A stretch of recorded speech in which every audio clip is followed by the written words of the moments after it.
अस्सलाम वालेकुम friends, welcome to my channel. இன்றைக்கி நம்ம சேனலில் பார்க்க போகிறது ஹோம்மேட் கம் எப்படி பண்ணலான்னு பார்க்கலாம். அதுக்கு முன்னாடி நம்ம சேனலை இது வரைக்கும் சப்ஸ்கிரைப் பண்ணாதவங்க சப்ஸ்கிரைப் பண்ணிடுங்க. இதுக்கு ஒரு பவுலில் நான் 1 கப் மைதா ஆட் பண்ணியிருக்கேன். 1 டேபிள் ஸ்பூன் சுகர்,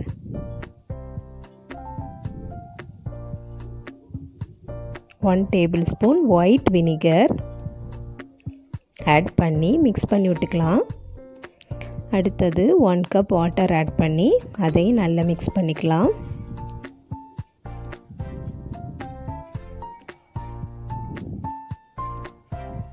அதுக்கப்புறம் இனி 1 கப் வாட்டர் கூட ஆட் பண்ணணும்.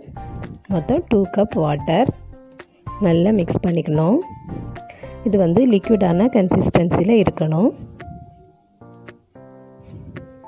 இப்போ அடுப்பை ஆன் பண்ணிவிட்டு ஒரு பேனில் ஊற்றிக்கலாம். ஊற்றிட்டு நம்ம திக்கான பேஸ்டாட்டு வர்றது வர காய்ச்சி எடுத்துக்கலாம். சீக்கிரமாகவே வந்துடும், திக்காயிரும். ஈஸியாக ரெடி பண்ணிடலாம். பிள்ளைங்களுக்கு இந்த மாதிரி செய்து கொடுத்தா அவங்க டிவிலாம் பார்க்காம செல்லாம் பார்க்காம ஏதாவது ஒரு கிராஃப்ட் செய்துக்கிடுவாங்க. அவங்களுக்கு ரொம்ப யூஸ்ஃபுல்லாக இருக்கும். இது சீக்கிரமாகவே ரெடி ஆயிரும். இதை நம்ம ஒரு டைட்டான ஜாரில் போட்டு ஃப்ரிட்ஜில் ஸ்டோர் பண்ணி வச்சுக்கலாம். இப்போ எங்கள் வீட்டு குட்டீஸ் இதை வச்சு ஒரு கிராஃப்ட் பண்ண போகிறா. பாருங்கள், வால் ஹேங்கிங் கிராஃப்ட்.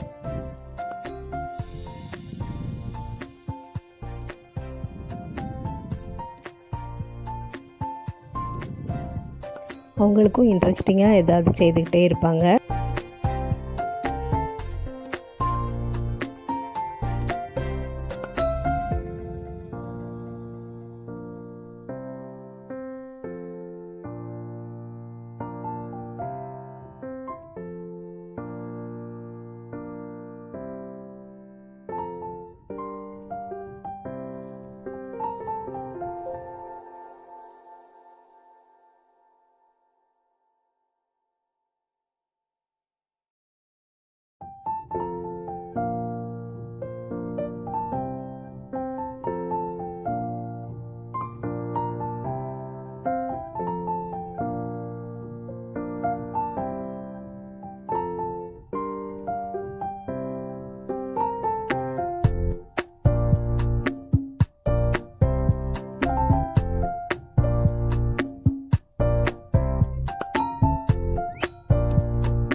இந்த வீடியோ பிடிச்சிருந்துன்னா லைக் பண்ணுங்கள், ஷேர் பண்ணுங்கள். நம்ம சேனலை இது வரைக்கும் சப்ஸ்கிரைப் பண்ணாதவங்க சப்ஸ்கிரைப் பண்ணிடுங்க. பக்கத்தில் இருக்க பெல் ஐக்கானையும் கிளிக் பண்ணுங்கள். உங்கள் ஃப்ரெண்ட்ஸ் அண்ட் ரிலேட்டிவ்ஸ்க்கெலாம் ஷேர் பண்ணுங்கள். நெக்ஸ்ட் வீடியோவில் வேறு ரெசிபியில் சந்திக்கிறேன் ஃப்ரெண்ட்ஸ். அஸ்ஸலாமு அலைக்கும்.